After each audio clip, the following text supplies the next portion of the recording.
Thanks for joining me for today's Bible reading. It is July 22nd, Proverbs 27 to 29 from the World English Bible. Verse 1. Don't boast about tomorrow, for you don't know what a day may bring. Let another man praise you and not your own mouth, a stranger and not your own lips. A stone is heavy and sand is a burden, but a fool's provocation is heavier than both.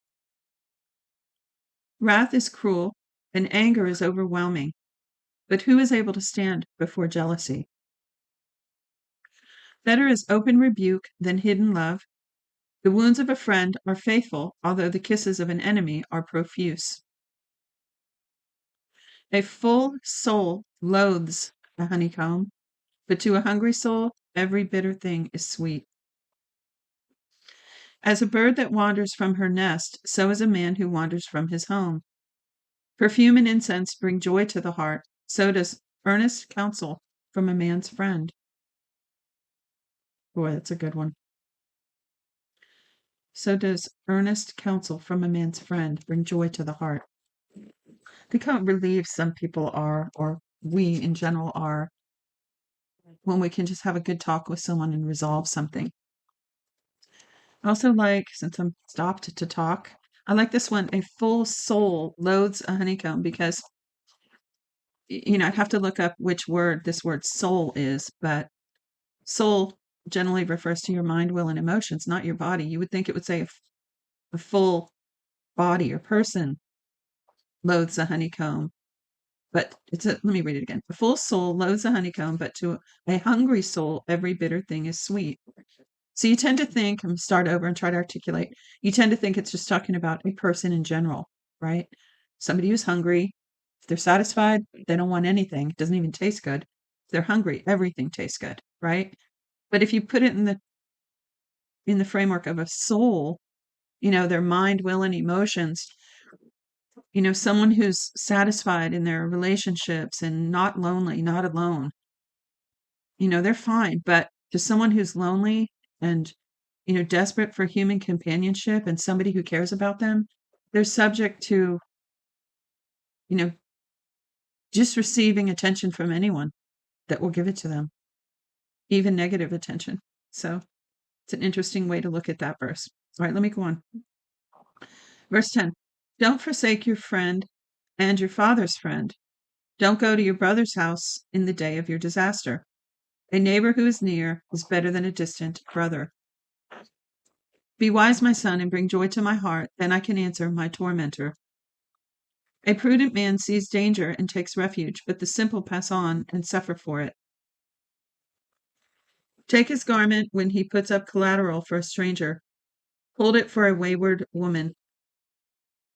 He who blesses his neighbor with a loud voice early in the morning will be taken as a curse by him. That's a funny one. I'm going to read that again. He who blesses his neighbor with a loud voice early in the morning will be taken as a curse by him. I've remembered that verse through the years and tried not to overwhelm people when they just wake up. Anyway, feel free to comment your thoughts if any of these verses, have meaning in your life. Some of them are they're proverbs, they're adages and sayings and expressions. And if you know a good story to go with them, feel free to comment them. Verse 15, a continual dropping on a rainy day and a contentious wife are alike. Restraining her is like restraining the wind, or like grasping oil in his right hand. Iron sharpens iron, so a man sharpens his friend's countenance. Whoever tends the fig tree will eat its fruit. He who looks after his master will be honored. Like water reflects a face, so a man's heart reflects the man. Let me read that again. As water reflects a face, so like a mirror, so a man's heart reflects the man. Sheol and Abaddon are never satisfied, and a man's eyes are never satisfied. That's one of my memory verses. The eyes of man are never satisfied. 21. The crucible is for silver, and the furnace for gold, but man is refined by his praise.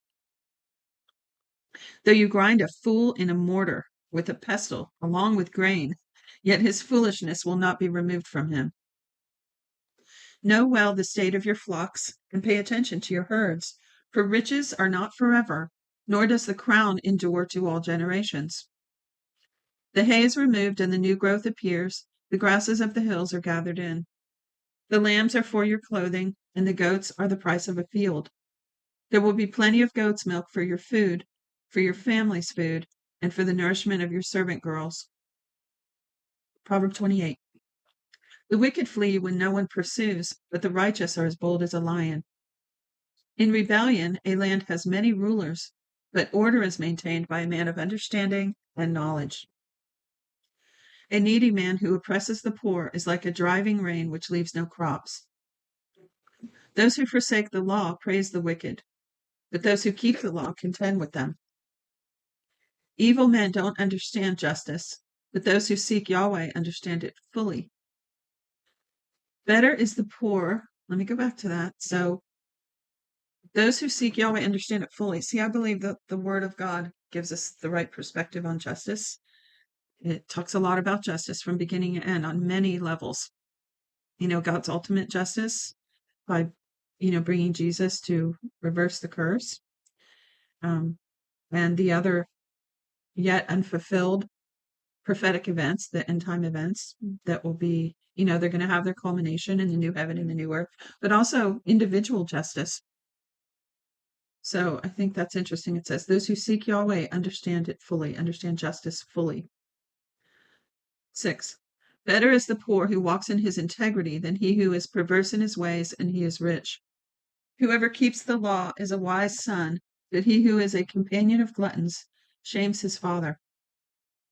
He who increases his wealth by excessive interest gathers it for one who has pity on the poor. He who turns away his ear from hearing the law, even his prayer is an abomination. Whoever causes the upright to go astray in an evil way will fall into his own trap, but the blameless will inherit good. The rich man is wise in his own eyes, but the poor has understanding. The poor who has understanding sees through him. When the righteous triumph, there is great glory, but when the wicked rise, men hide themselves. He who conceals his sins doesn't prosper, but whoever confesses and renounces them finds mercy. That should bring the fear of the Lord on everyone who hears that. Let me read it again. He who conceals his sins doesn't prosper, but whoever confesses and renounces them finds mercy. And we need mercy every day. Every day. That's why it says the mercies of God are new every morning. They're available. But we have to, humble ourselves before God. Verse 14, blessed is the man who always fears, but one who hardens his heart falls into trouble. So that goes right with the other one. As a roaring lion or a charging bear, so is a wicked ruler over helpless people. A tyrannical ruler lacks judgment. See, here it is, more about justice and righteous leadership. So let me read that again. A tyrannical ruler, now let me go back. 15, as a roaring lion or a charging bear, so is a wicked ruler over helpless people. A tyrannical ruler lacks judgment. One who hates ill-gotten gain will have long days. A man who is tormented by life blood will be a fugitive until death. No one will support him. I don't know what that means. 18. Whoever walks blamelessly is kept safe, but one with perverse ways will fall suddenly. One who works his land will have an abundance of food, but one who chases fantasies will have his fill of poverty. A faithful man is rich with blessings, but one who is eager to be rich will not go unpunished. To show partiality is not good, yet a man will do wrong for a piece of bread. A stingy man hurries after riches and doesn't know that poverty waits for him. One who rebukes a man will afterward find more favor than one who flatters with the tongue. Whoever robs his father or mother says it's not wrong is a partner with the destroyer. One who is greedy stirs up strife, but one who trusts in Yahweh will prosper. There's that prosperity message again. 26. One who trusts in himself is a fool, but one who walks in wisdom is kept safe. One who gives to the poor has no lack, but one who closes his eyes will have many curses. He who gives to the poor has no lack. There's more than one Bible verse that talks about that. not lacking when you're a generous giver. And it says, if we give to the poor, the Lord will repay us. How about that? Verse 27, one who gives to the poor has no lack, but one who closes his eyes will have many curses. When the wicked rise, men hide themselves, but when they perish, the righteous thrive. Proverbs 29, last one. He who is often rebuked and stiffens his neck will be destroyed suddenly with no remedy. When the righteous thrive, the people rejoice, but when the wicked rule, the people groan. Whoever loves wisdom brings joy to his father, but a companion of prostitutes squanders his wealth. The king by justice makes the land stable, but he who takes bribes tears it down. A man who flatters his neighbor spreads a net for his feet. An evil man is snared by his sin. But the righteous can sing and be glad. The righteous care about justice for the poor. The wicked aren't concerned about knowledge. Mockers stir up a city, but a wise man turn away anger. If a wise man goes to court with a foolish man, the fool rages or scoffs, and there's no peace. The bloodthirsty hate a man of integrity, and they seek the life of the upright. A fool vents all his anger, but a wise man brings himself under control. If a ruler listens to lies, all of his officials are wicked. That's a special verse to me, too. I won't go into why, but it is. So the other one, the one I memorized, says, if a ruler hearkens to lies, all of his servants are wicked. See, no one, I'll just say this about it. When you have an unrighteous ruler, it's very difficult for a righteous leader or employee or servants, officials, depending on the version you read. It's very hard to have an upright one underneath them because they're not going to comply. For one thing, they're not going to want to work for someone who's a liar. So by default, what's going to fill the vacuum? Wicked people. That's a good one. 13. The poor man and the oppressor have this in common. Yahweh gives sight to the eyes of both. The king who fairly judges the poor, his throne shall be established forever. The rod of correction gives wisdom, but a child left to himself causes shame to his mother. When the wicked increase, sin increases, but the righteous will see their downfall. Correct your son, and he will give you peace. Yes, he will bring delight to your soul. Where there is no revelation, the people cast off restraint, but one who keeps the law is blessed. A servant can't be corrected by words, though he understands, yet he will not respond. Do you see a man who is hasty in his words? There is more help for a fool than for him. He who pampers his servant from youth will have him become a son in the end. An angry man stirs up strife, and a wrathful man abounds in sin. A man's pride brings him low, but one of lowly spirit gains honor. Whoever is an accomplice of a thief is an enemy of his own soul. He takes an oath, but dares not testify. The fear of man proves to be a snare, but whoever puts his trust in Yahweh is kept safe. Many seek the ruler's favor, but a man's justice comes from Yahweh. A dishonest man detests the righteous, and the upright in their way detest the wicked.